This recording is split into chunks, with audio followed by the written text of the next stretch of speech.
Урматтуу кыргызстандыктар, тилекке каршы коомубуздун турмушунда баарыбызды тынчсыздандырган жагымсыз бир окуяга туш болдук. Ортодо чын бышыгын билип билбей, чын төгүнүн аныктабай, чагымчыл күчтөрдүн азгырыгына жетеленген топтордун кылган ишинин кесепетинен көпчүлүк элибиз, мамлекетибиз жабыр тартып отурат. 13 майда болгон окуяга калпычын аралаш ар кандай боектор сүртүлүп, 18 майда интернетке видео материал жайылткандардын кесепетин баарыбыз көрдүк. Ооба күч органдары өз маалында чара көрүп, жүргүзүп жаткан иштерин өз маалында коомчулукка чыгарганда, балким мындай болбойт эле. Биздин ички иштер министрлигибиз 13 майда болгон окуянын себепкерлерин кармап, ыкчам аракеттерди жүргүзүп, күнөөлүүлөрдү камап жатышкан. Бирок тилекке каршы бул кырдаалды башка күчтөр жагдайды курчутууга кызыктар тараптар пайдаланып кетүүгө үлгүрүштү. Биздин патриот жаштарыбыздын чет өлкөлүк жарандардын мыйзамсыз миграциясын токтотуу, мындай иштерге жол бергендерге катуу чара көрүү сыяктуу талаптары албетте туура. Ал талаптарды бул окуяда эле эмес, буга чейин да коюп келе жаткансыздар. Тиешелүү мамлекеттик мекемелер бул маселелерге анализ жүргүзүп, тиешелүү иш жүргүзө баштагандыгын дагы билесиздер. Өзүңөр күбө болгондой, буга чейин эле улуттук коопсуздук мамлекеттик кызматы ички иштер министрлиги тарабынан мыйзамсыз жүргөн чет өлкөлүк жарандарды аныктоо иштери жүрүп жаткан. Бирок жогоруда белгилегенимдей, интернет желесине эмне чыкса ошого ишенип, тең салмактап талдоо жүргүзө албай, ортодо чагымчылдардын намысты козгогон азгырыктарына жетеленип, куттуу өлкөбүздүн өнүгүү жолуна багыт алган мамлекетибиздин эзелтен келаткан меймандос элибиздин кадыр баркына шек келтирдиңер. Бул өтө өкүнүчтүү. Биз бир карын майды бир кумалак чиритет болуп, оңой олжого туйтунуп, карактоо аракетин кылган бирин экин ээн баштардын, алардын мындай аракетин көбүртүп жабыртып, чоң чууга айлантууну көксөгөн чагымчылдардын арам ойлорун ишке ашырууга жол бербейбиз. 13 майдагы окуя иликтенип, күнөөлүүлөр кармалып, териштирүү иштери жүрүп жатканда, ал окуя тууралуу видео 18 майда интернетке жүктөлүп, биздин кызуу кандуу жаштарыбыздын канын кызытууга кошумча от жаккан, ортого чагым салган, куру намысты козгогон интернет посттор менен коштолду. Буга бийликке жетпей калгандар, коррупцияга каршы күрөштү жактырбагандар, түрмөдө жаткан саясатчылар атайын WhatsApp группаларды, фейк аккаунттарды түзүп алышып, чагым салган маалыматтарды таратышканын ачык айтып коеюн. Ошентсе да 18 май түнү чыккан жаштарды токтотууга аракеттер көрүлүп, ар кандай агрессия калтырып, мындан да жаман окуялардын чыгып кетишине жол берилген жок. Ошондой эле биздин кызуу кандуу жаштарыбызга күч колдонуп таратуу да болгон жок. Аны да жакшы билесиздер. Анткени алардын арасында курал алып, окуяны күтүүсүз башаламандыктарга айлантууну эңсеген арам ойлуулар жүргөнү тууралуу бизде ыкчам маалыматтар бар эле. Милиция кызматкерлери элди күч менен тарата баштаганда, мына биздин бийлик кыргыз балдарды коргогондун ордуна тескерисинче тигилерге болушуп, өз элин кордой баштады деп, адаттагыдай эле ошол жерден видео кайрылууларды таратып, масштабтуу көтөрүлүшкө чакырабыз деген блогер сымал жана ниети бузуктар элдин арасында даяр турушкан. Андай өтө кооптуу жагдайларды биздин патриотпуз деген кызуу кандуу жаштарыбыз билген жок. Жаштар эле эмес, жалпы эл деле чын эле деп ишенип алышмак. Ошондуктан күч органдарына окуяны толук көзөмөлдөп, жаштарга түшүндүрүү иштерин байма-бай жүргүзүп, кырдаалды кагылышуусуз турукташтырууга аракет кылгыла деген буйрук берип турдум.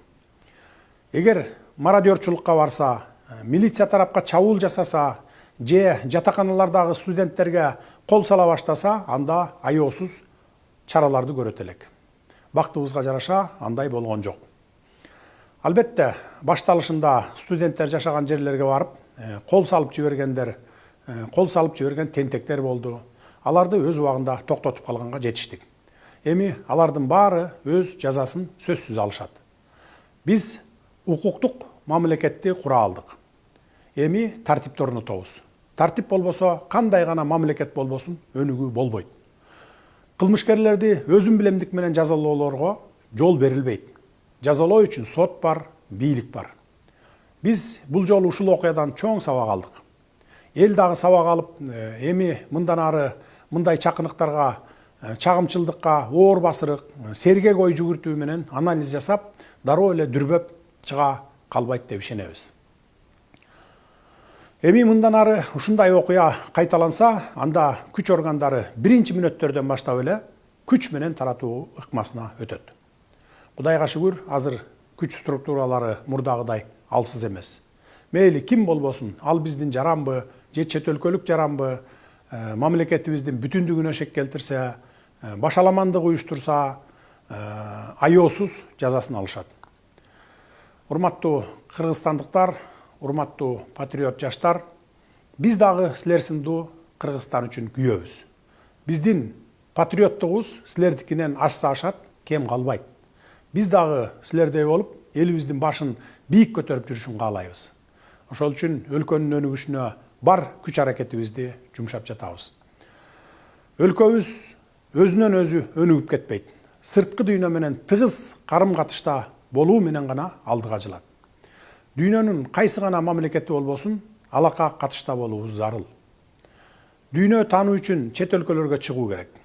Ал үчүн биздин жаштарыбыз өнүккөн өлкөлөрдү көрүп, ак караны ажыратып, тажрыйба топтоп, эмгек миграциясында жүрүшөт. 1 миллиондон ашуун элибиз чет өлкөлөрдө окуп, иштөө менен элек. Биздин ошол жарандар сыяктуу эле бизге дагы чет өлкөлөрдүн жарандары келип, окуп, иштеп жатышат. Биз буга кубанышыбыз керек. Мунун баары алака катыш, байланыш, тажрыйба топтоо, туризм экенин жакшы билесиздер. Укуктук тил менен айтканда, мунун баары эл аралык байланыш, дипломатия, туризм жана башка деп аталарын да билесиздер. Ошол үчүн бардык өлкөлөр сырткы дүйнө менен байланышта болуп жашайт, инвестиция салып, өз өлкөсүнө инвестиция тартып, өсүп, өнүгөт. Бул өнүккөн өлкөлөр колдонуп келе жаткан классикалык үлгү. Башка өлкөлөрдө эле Кыргызстан дагы өнүгүүнүн ушундай багыттарын колдонуп баштаганбыз. Бул жаатта өзүңүздөр деле багыт берип, туризм менен өнүгөлү деп көптөгөн алгылыктуу сунуш пикирлерди айтып келе жатасыздар.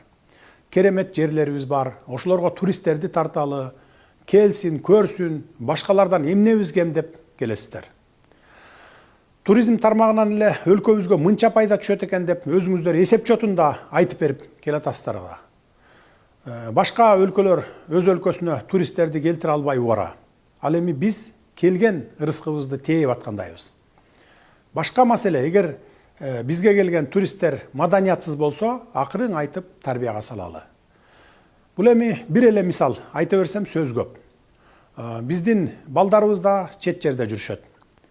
Адам үйүнөн 40 кадам узагандан кийин мусапыр деп коет. Мен буларды айтып жатканымдын себеби ошол сырт дүйнө менен болгон мамилебизди, жаңыдан жанданып келаткан инвестиция, туризм тармагына эч болбосо меймандостук салтыбызга шек келтирбесек дегеним. Эң жок дегенде сыртта жүргөн уул кыздарыбыз дагы ушундай мамилеге учурап калуу мүмкүн экенин эсибизден чыгарбашыбыз керек. Муну жети өлчөп, бир кесип, туура ой жүгүртө алган жарандарыбыздын баары айтып жатышат. Урматтуу мекендештер, өлкөгө келген чет элдиктердин дагы ата мекени бар экенин, билимин алып, иштеген ишинен пайда тапкандан кийин акыры алар өз мекенине кетерин унутпагыла. Алар Кыргызстандан билим алып, ошончо жерден келип, ошончо акчасын бизге калтырып, убактылуу гана жүргөнүн унутпайлы. Чет өлкөлүктөр Кыргызстандан билим берүүсүн барктап, кызыгып келип, акысын төлөп окуп жатканын, бизде иштеген чет элдиктердин кызмат көрсөтүүсүнөн ушул эле биздин кыргызстандыктар пайда көрүп жатканын баарыбыз туура түшүнүшүбүз керек. Ошолордун калтырган каражаттарынан салык түшүп, ошолорго кызмат көрсөткөн окуу жайлар, чакан ишкерлер пайда таап жатканын, биздин экономикага миллиарддаган киреше алып келип жатканын кантип билбейбиз? Өлкөдөгү жумуш ордуларына жалаң чет элдиктер толуп калып, биздин жарандар бош калган болсо, мындай жагдайды жөнгө салып, ордуна коюуга күчүбүз жетет. Бирок мындай арзан иштерге биздин жарандар барбай жатканы жашыруун эмес. Учурда жүргүзүлгөн статистикага ылайык, бүгүнкү күндө 6300дөн ашуун жумуш орду бош турат. Алдыдагы жылдарда дагы 10 000 деген жумуш орундары түзүлөт. Анткени ири-ири долбоорлорду ишке киргизебиз. Бул асмандан алынган сан эмес, ишкерлер менен министрликтер берип жаткан маалыматтар. Келгиле, силер дагы иштегиле. Бул иштерге биздин мекендештерибиз барып иштебегендиктен, биздин ишкерлер чет элдик эмгек мигранттарын чакырып, контрагын түзүп, иштетүүгө мажбур болуп жатышат. Чынын айтышыбыз керек, бул эми азыркы таптагы реалдуу көрүнүш.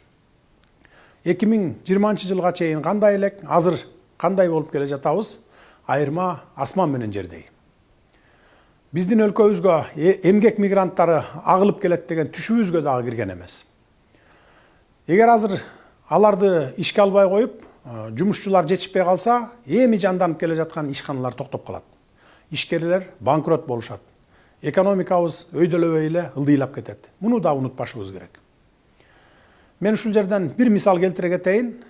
Бириккен Араб өлкөлөрүндө жергиликтүү калктын саны 1 миллион адамдын тегерегинде. Ал эми чет өлкөлөрдөн барып иштеп жүргөн мигранттардын саны 7 миллионду түзөт. Эч кандай проблема жок эле экономикасын көтөрүп жатышат. Биздин 1 миллиондон ашуун жарандарыбыз чет өлкөлөрдө жүрүшөт. Ал эми бизде бүгүнкү күндө иштеп жаткан эмгек мигранттарынын саны болгону 5322 адамды түзөт. Чет өлкөлөрдөн келип окуп жаткан студенттердин саны 42620 адам экен. Биз буга кубанышыбыз керек. Бирок кечээ болуп өткөн жагымсыз окуялар, мен жогоруда айтып өткөн биздин алга умтулууларыбыздын, баалуулуктарыбыздын эч бирине туура келбей калды. Урматтуу агайын туугандар, биз тарыхтан сабак алалы, болуп өткөн кайгылуу окуялардан туура бүтүм чыгаралы деп какшап келебиз. Эсиңиздерде болсо, 90-жылдардагы, кийинки 2010 жылдагы коогалаңдуу Ош окуясы деле учкундан жалын тутанат болуп, кенедей себептерден чыгып, натыйжасы кандай кайгылуу окуялар менен коштолгонун жакшы билесиздер. Бул өтө аялуу, өтө назик маселе экенин унутпаңыздар. Тарбиянын башаты үй бүлөдөн башталат дейт. Ар кимибиз уул кыздарыбызга ээлик кылалы, акыл айтып туралы. Бирөөнүн жасаган жаман жорук үчүн башкаларга акарат келтирүү, уруп согуу адамдык касиетке туура келбестигин, мусулман баласынын жасай турган жоругу эместигин таптакыр эле болбой баратса, бул маселени укук коргоо органдары мыйзам чегинде иликтеп, жазасын берерин балдарыбыздын кулагына куялы. Жаштыкка алдырып, сүрмө топтун арасына кошулуп калып, тагдырына балта чабылып калбашына ата-энелер сиздер да кам көрүңүздөр. Урматтуу кыргызстандыктар, биз мамлекетибиздин бүтүндүгүнө, элибиздин ынтымагына шек келтирген, өнүгүүгө болгон умтулууларыбызга бут тоскон, өлкөбүздүн эл аралык аброюна, журтубуздун ар намысына сөз тийгизген жагымсыз иштерге жол бербейбиз. Биздин алдыбызга мындай милдеттерди Кыргызстандын жалпы эли коюп, бизди шайлаган. Албетте, биз жамы журтубуздун ишенимин актоого тийишпиз жана актайбыз. Эң алды жаштарыбызды сабырдуулукка, ар кандай азгырыктарга алдырбоого чакырар элем. Ал эми кызуу кандуу жаштарыбызды колдонуп, алардын ар намысын козгоо менен көпчүлүк массаны көчөгө алып чыгып, кечегидей окуяларды чыгарып, арам ойлорун ишке ашырам дегендерге катуу чаралар көрүнөт. Мен мындай бузуклардын жакындары эртең чыгып, мына бийлик өз элине каршы күч колдонуп, балдарыбызды камай баштады деп, бет тырмарлык кылып, ач айкырык салып чыгышарын да билем. Бирок өлкө тагдырын ишенип тапшырган жалпы элдин тынчтыгы, биримдиги, өлкөнүн кадыр баркы, өнүгүүбүз мындай бир уч кумалактардан алда канча жогору турарын баса белгилеймин. Биз өлкөнү укуктук талаага алып келүү менен өнүктүрүүгө ант беребиз. Акыйкаттыктын алдында, адилеттүүлүктүн алдында, улуттук мыйзамдардын алдында баарыбыз бирдейбиз. Бириңерди өйдө, бириңерди төмөн көрүүгө акыбыз да жок. Муну ата мекенибизге келген меймандарыбыз да жакшы билишет, жакшы түшүнүшөт. бийлик эмне үчүн көчөгө чыккан элди биринчи мүнөттөрдө эле күч менен таркатпады, жаңжалды биринчи баштап күнөөлүү болсо да өз жарандарын колдоду деген күмөн санооңор бар экенин да билебиз. Эмне себептен күч колдонулбагандыгын мен жогоруда айтып өттүм.